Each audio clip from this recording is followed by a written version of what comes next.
Welcome to the stage, Secretary Marco Rubio.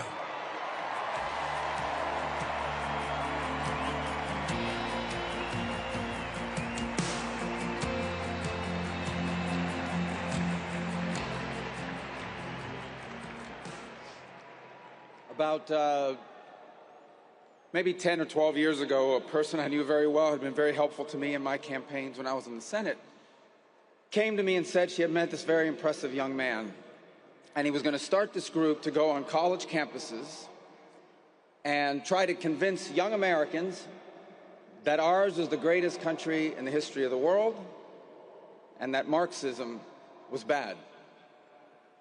And I remember thinking back then, I'm going to admit to you guys, I was a little skeptical. I said, college campuses, you're going to do that? Why don't you start somewhere easier, like, for example, communist Cuba, you know?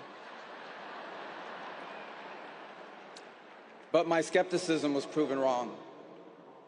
In place after place over the last 12, 14, 16 years, we've seen this renaissance. Understand where we were at that time in our history.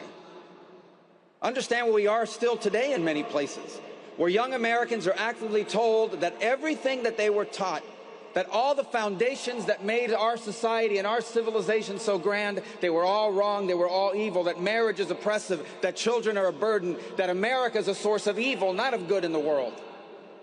And here was this voice that inspired a movement in which young Americans were told that is not true.